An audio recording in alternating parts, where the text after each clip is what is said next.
السلام عليكم ورحمة الله وبركاته. إن الحمد لله نحمده ونستعينه ونستغفره ونعوذ بالله من شرور أنفسنا ومن سيئات أعمالنا. من يهده الله فلا مضل له ومن يضلل فلا هادي له. أشهد أن لا إله إلا الله وحده لا شريك له وأشهد أن محمدا عبده ورسوله. أما بعد.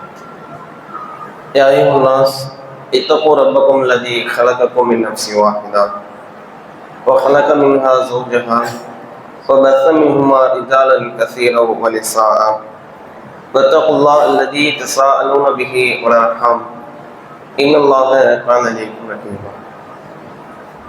கண்ணியம் நிறைந்த எல்லாம் உள்ள ஏக இறைவனின் நல்லடியார்களே, இவ்வுலகை படைத்து அதை பரிபாலிக்கக்கூடிய மாபெரும் ஆகிய வல்லோன் அல்லாஹ்விற்கே எல்லா புகழும் உரித்தாகட்டுமா.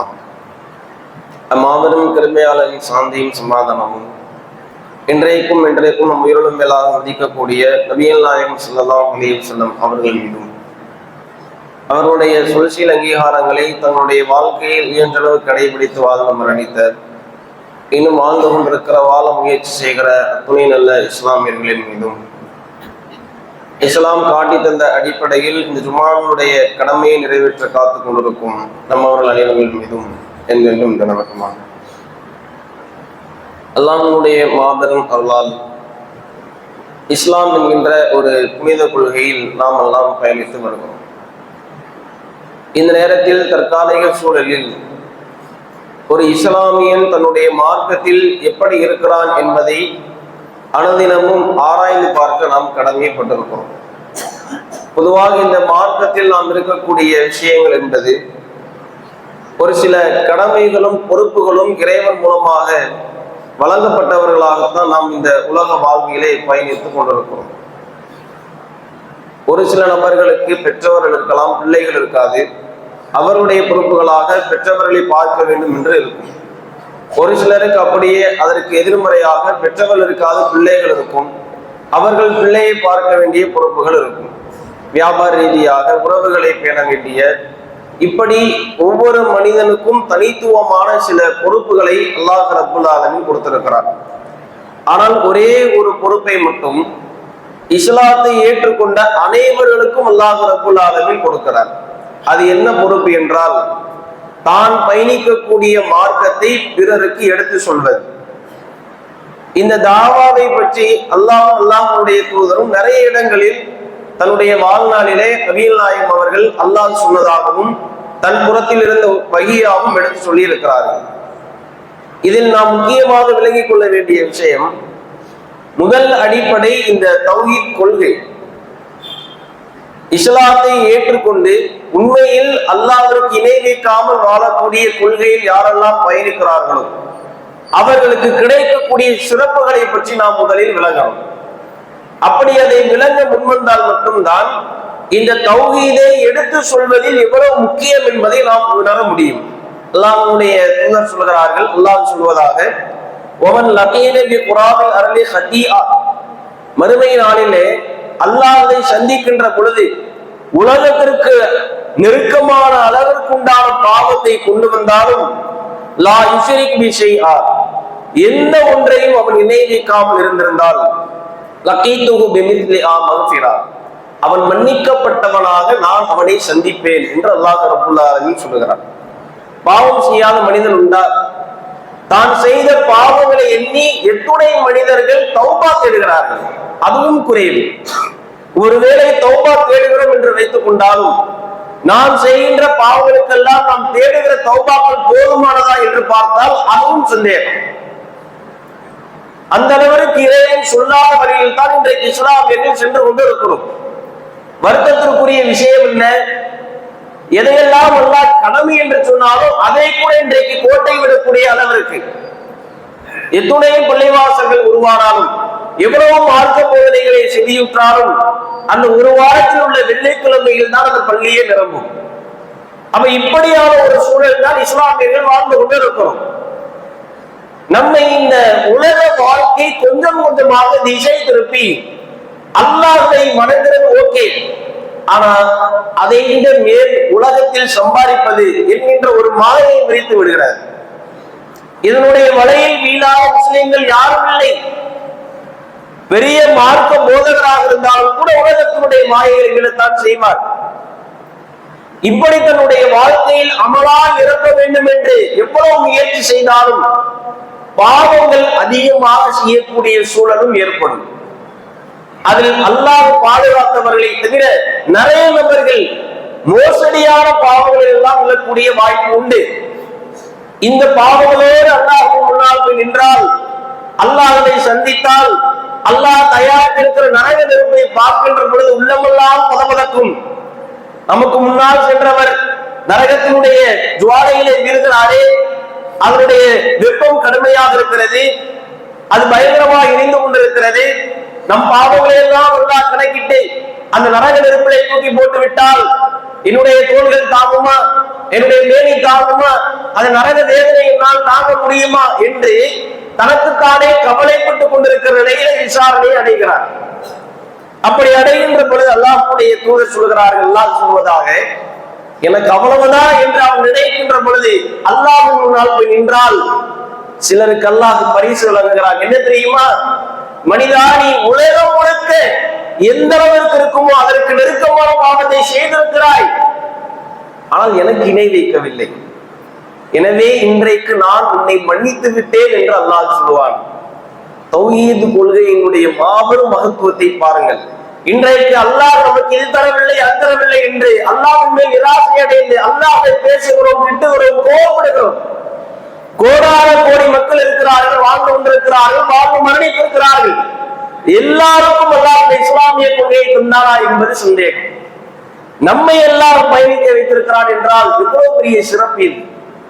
இந்த சிறப்பை எண்ணி நாம் அல்லாஹ்விடத்தில் நன்றி செலுத்தி இருக்கிறோமா என்பது முதல் கேள்வி. அப்படி செலுத்தி இருந்தால், தௌஹீதுடைய கொள்கை விளங்கி இருந்தால், இப்பொழுதுதான் நாம் சிந்திக்க வேண்டும். அல்லாஹ் தயாரித்திருக்கிற சொர்க்கத்தை, அல்லாஹ் கொடுக்கக்கூடிய பாவ மன்னிப்பை நான் மட்டும் பெற வேண்டுமா, என் பிள்ளைகளும் பெற வேண்டுமா? நான் மட்டும் பெற வேண்டுமா, என் உறவுகளும் பெற வேண்டுமா? நான் மட்டும் பெற வேண்டுமா, என்னோடு வசிக்கின்ற பழகிற என்னுடைய ஏரியா மக்கள், ஊர் மக்கள், இஸ்லாமிய சொந்தங்கள் எல்லாம் பெற வேண்டுமா? அப்பொழுதுதான் நமக்கு ஆழமாக ஒன்று சிந்தனை வரும். இந்த தௌஹீது கொள்கையினால் இவ்வளவு மகத்துவத்தை அல்லாஹ் வழங்குகிறான். பலவீனத்தினுடைய அடிப்படையிலே மனிதன் தவறு செய்தாலும் அல்லாஹ் நாடினால் தௌஹீதை ஏற்றுக்கொண்டால் அல்லாஹ் மன்னிக்கிறானே. இந்த கொள்கையை யார் எத்தனை நபர்கள் இருக்கிறார்கள், அவரிடத்திலே சென்று நாம் தாவா செய்வோம் என்று இறங்கணும். இதுதான் முதல் அடிப்படை. முதலில் நாம் பயணிக்கிற கொள்கையினுடைய சிறப்பை தெரிந்துவிட்டால், இந்த கொள்கையை என்னோடு வசிக்கின்ற, என்னோடு பழகுகின்ற, என்னோடு உறவாடுகின்ற, என்னோடு எல்லாம் காத்து கொண்டிருக்கிற அனைத்து உறவுகளும் அடைய வேண்டும் என்று நாம் விரும்புவோம். உலகத்தில் நமக்கு பக்கத்து வீட்டுல ரொம்ப நெருக்கமானவங்க இருக்கிறாங்க. நீங்க நம்ம வீட்டுல ஒரு நாளைக்கு விருந்து ஏற்பாடு செய்யறாங்க. பல ஆண்டுகளாக அவரோடு நமக்கு நெருக்கமான தொடர்பு. விருந்து நமக்கு வீட்டில் ஏற்பாடு செய்கின்ற அந்த நிலையிலே அவர் வீட்டிலே ஏதோ ஒரு வறுமைக்கு உண்டான சாப்பாடு அல்லது சாப்பாடே செய்யல, அப்படியே விட்டுருவோமா? அவரை கூப்பிடுங்க, இன்னும் இப்படி இருக்கிற, நம்மளும் அப்படியே பழகிட்டோம், இந்த இதை எடுத்துட்டு போ, அதை எடுத்துட்டு பாத்திரத்துல சூறப்பட்டு கொடுக்கிறது, எவ்வளவு வேலைகள் செய்கிறோம். ஏன்? உலகத்தில் நான் எவ்வளவு மகிழ்ச்சியாக, எவ்வளவு ரகரகமாக சாப்பிடுகிறேனோ அந்த நிலையிலே நான் இருக்கின்ற பொழுது என்னை அரவணைத்த, என்னோடு உறவாடி பழகிய, என் மீது அன்பு செலுத்திய ஒரு நபர் எப்படி பசியிலே வாழ முடியும் என்கின்ற இரக்க குணம் எல்லா மனிதருக்கும் இருக்கிறது. இந்த குணம் ஏன் மறுமைக்கு நமக்கு வரவில்லை? நம்மோடு பேசுகிறார், சிரிக்கிறார், பழகிறார், உறவாடுகிறார், ஆனால் அவரோ கொள்கைக்கு மாறாக இருக்கிறாரே.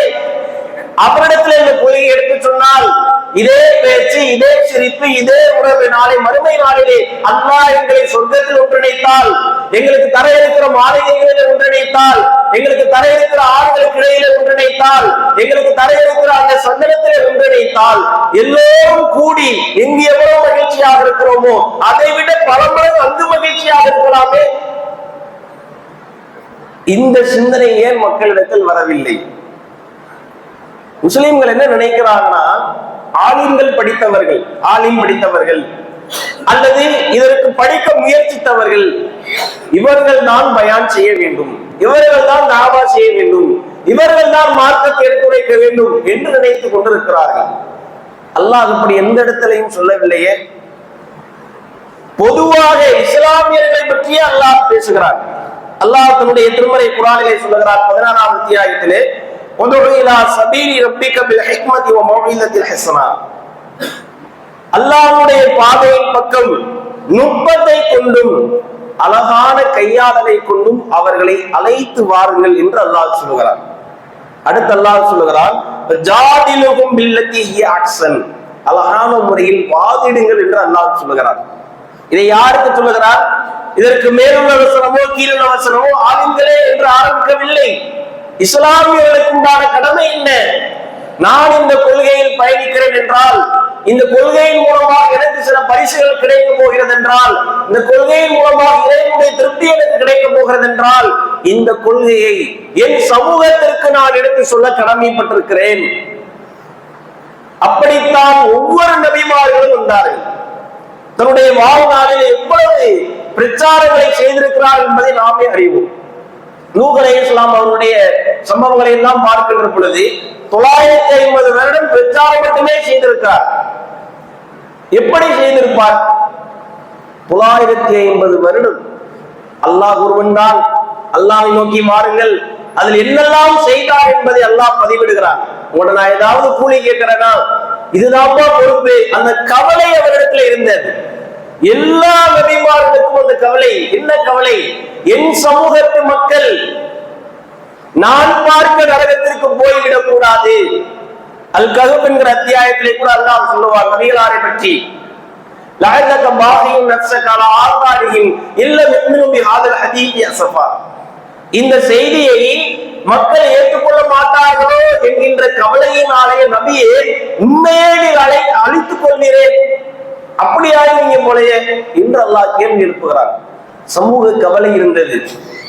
மக்கள் தெரியாமல் இருக்கிறார்களே, தர்காதர மக்களாக தெரிகிறார்களே, தாயத்தை கொண்டு கொண்டிருக்கிறார்களே, இஸ்லாமில் இல்லாத விதத்துகளை செய்து கொண்டிருக்கிறார்களே, இவர்கள் இஸ்லாமியர்களாக இருந்தாலும் கூட அல்லாஹ் இவருடைய செயல்களை வைத்து நாளை மறுமை நாளிலே நரகத்திலே தள்ளிவிட்டால், நான் பார்க்கின்ற, நான் பேசுகிற, நான் உரையாடுகிற இந்த உறவு நாளை மறுமை நாளில் நரகத்தில் கிடைக்க வேண்டுமா என்ற கவலை உள்ளத்தில் வந்தாலே ஆட்டோமேட்டிக்கா தாவாவில இறங்கி விடுவோம். இப்படி இறங்கவும் செஞ்சாச்சுன்னு வைங்க, இதற்கு பிறகுதான் நம்முடைய வாழ்க்கையில் பல பிரச்சனைகளை பார்க்க நேரிடும். இஸ்லாமிய மார்க்கத்தை பொறுத்த வரைக்கும் ஒரு மனிதன் இலகுவாகவெல்லாம் வாழ்ந்து மரணிக்க முடியாது. ஏன்?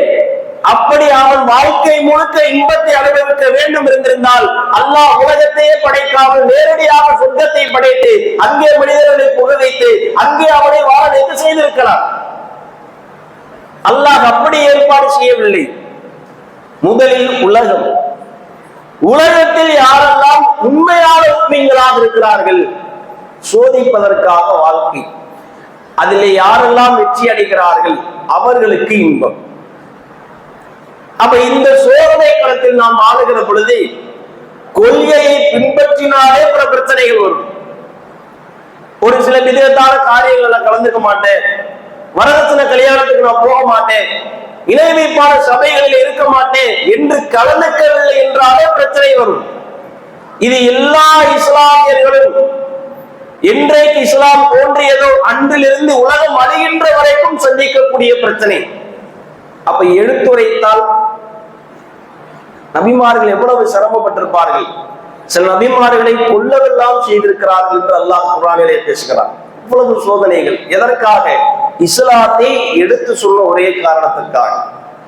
குர்ஆனிலே அல்லாஹ் சொல்லுகிறான்,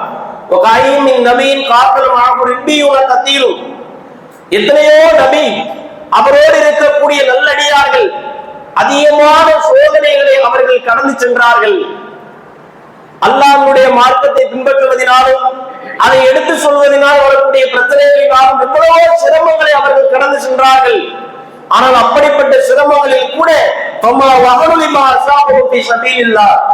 அல்லாஹ்வுடைய பாதையிலே இப்படி அல்லாஹ் நமக்கு சோதனையை தந்து விட்டாரே, இப்படி வாழ்க்கை இருட்டாக ஆகிவிட்டதே, இருள் சூழப்பட்டதாக ஆகிவிட்டதே என்று நினைத்தவர்கள் பலவீனப்படவில்லை.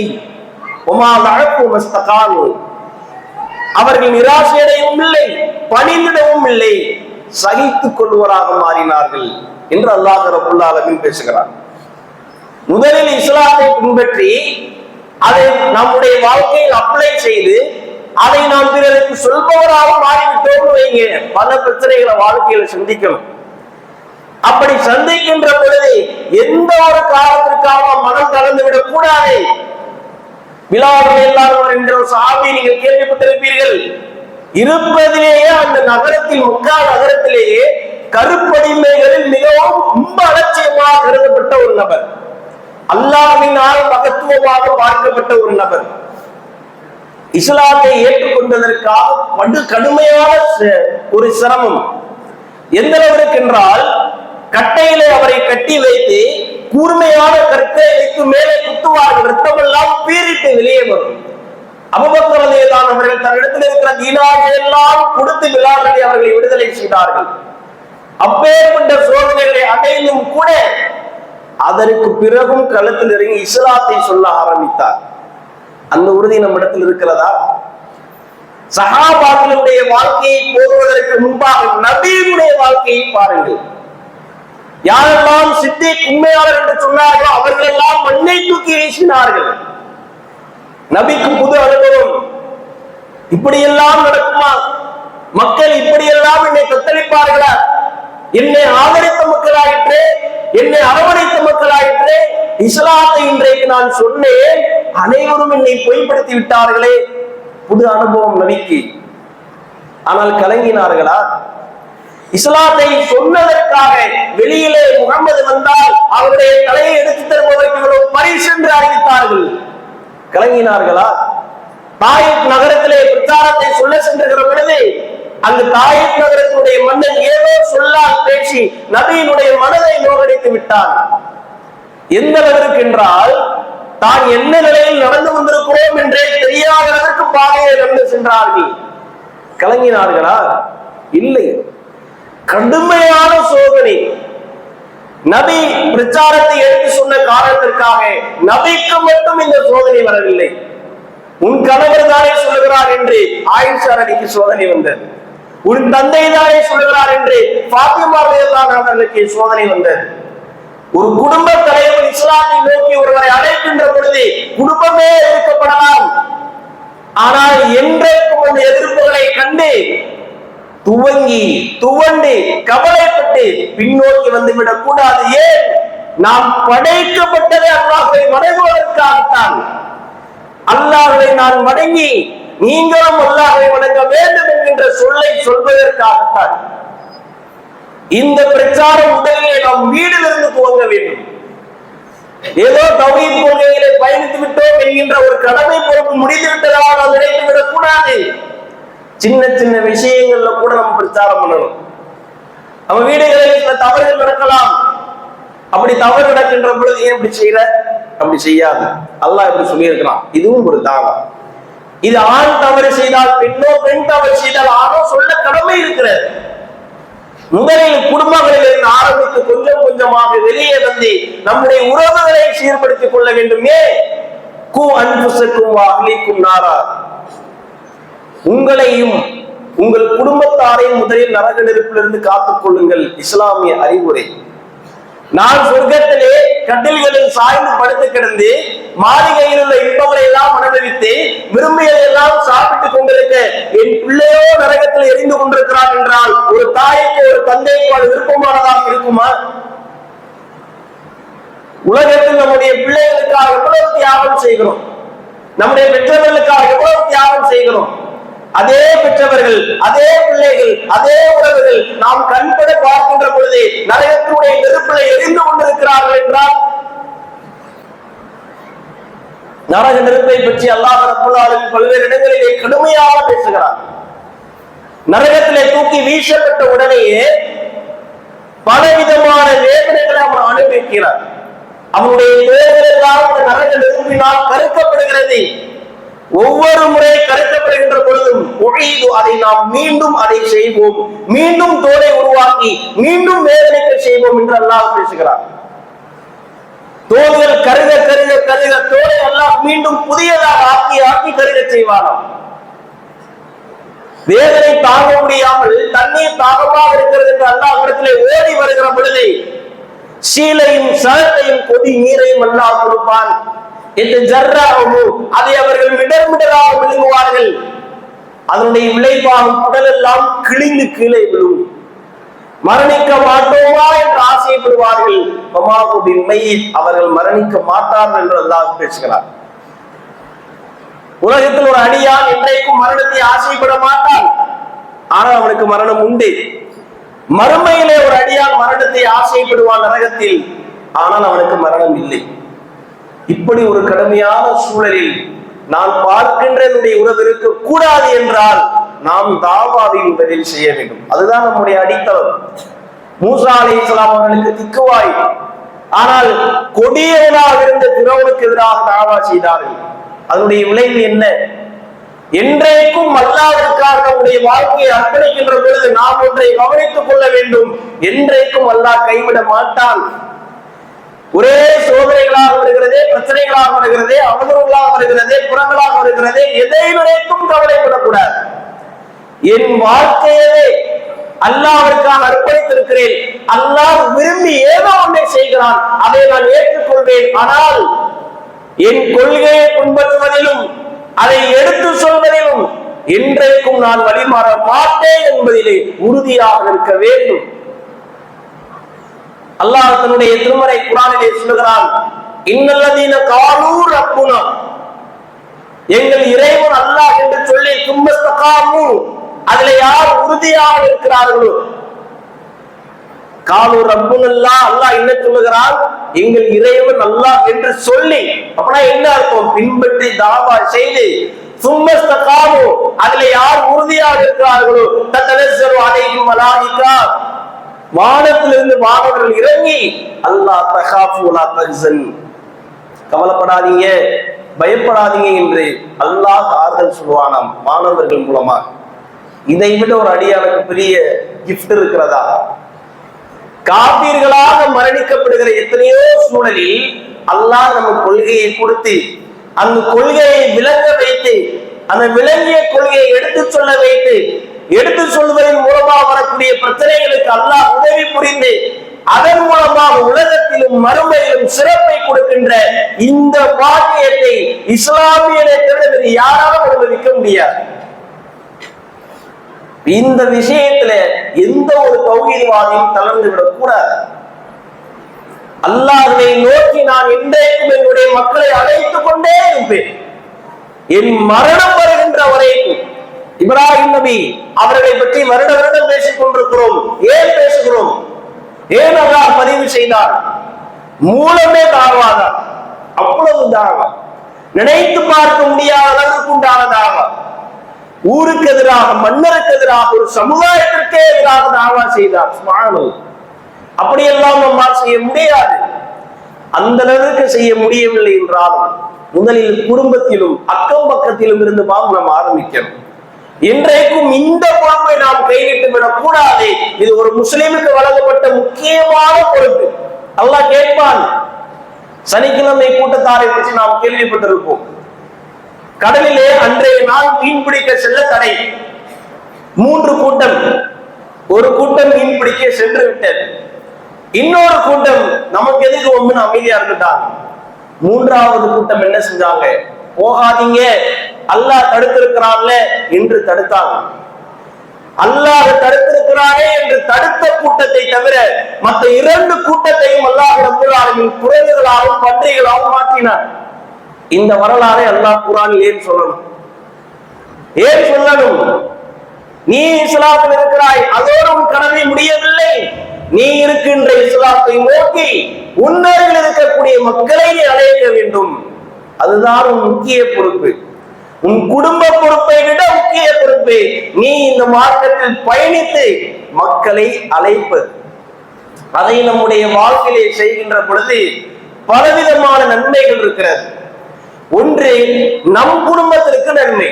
ஒருவேளை அல்லாஹ்வுடைய நாட்டத்தால மாறிட்டாங்கன்னா, அபூ ஹுரைரா ரலியல்லாஹு அவர்கள் இஸ்லாத்தை தன்னுடைய தாயிடத்தில் எடுத்து சொல்லிக் கொண்டே இருந்தார்கள்.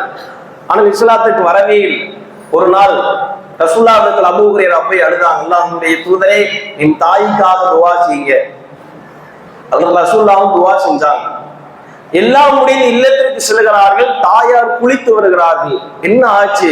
அஷ்ஹது அல்லா இலாஹ இல்லல்லாஹ் கலிமா ஓதுறாங்க. அபூ ஹுரைரா ரலியல்லாஹு அவர்களுக்கு ஒரே சந்தோஷம்.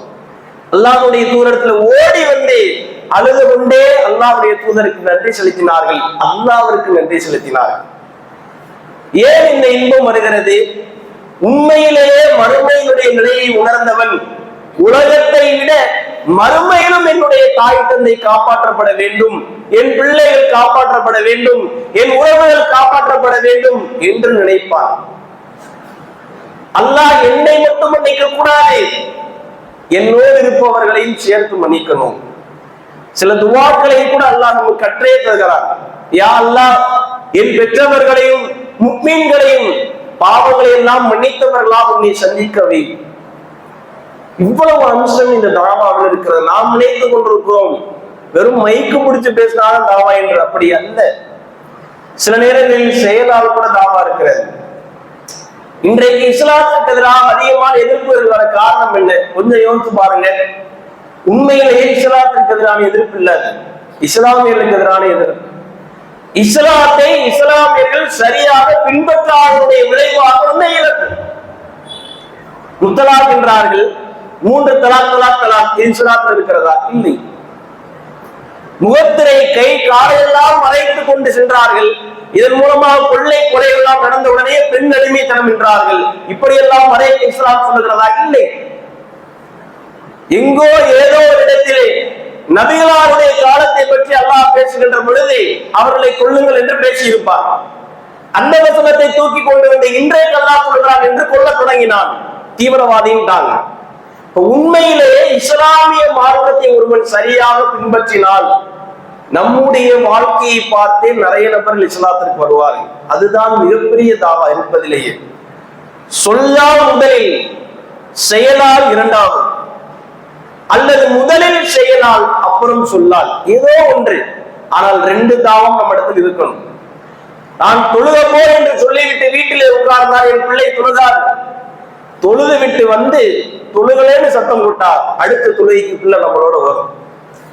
தாவா என்பது முதலில் நாம் ரெடியாக செய்து காட்டக்கூடிய ஒன்றாக இருக்க வேண்டும். அப்படி நம்முடைய வாழ்க்கையை அமைத்துக் கொள்ள இன்ஷா அல்லாஹ் நாம் கடமைப்பட்டிருக்கிறோம். எனவே நம்முடைய வாழ்க்கையில் மிக முக்கியமாக யோசிக்க வேண்டிய 2 விஷயம். ஒன்று, நாம் பயணிக்கக்கூடிய இந்த தௌஹீத் கொள்கை, இதனுடைய மகத்துவம் இப்படி இருக்கிறது. இதனால் அல்லாஹ் எனக்கு மிகப்பெரிய ஒரு கூலியை தந்து என்னை இந்த மார்க்கத்தில் பயணிக்க வைத்திருக்கிறான், அல்ஹம்துலில்லாஹ் என்பது. இரண்டாவது, இப்படி பயணிக்க வைத்திருக்கிறாரே, என்னை போன்ற என்னோடு இருப்பவர்களும் வெற்றியடைய வேண்டும் என்று நினைத்து நான் பயணிக்கிற கொள்கையை எடுத்து சொல்வது.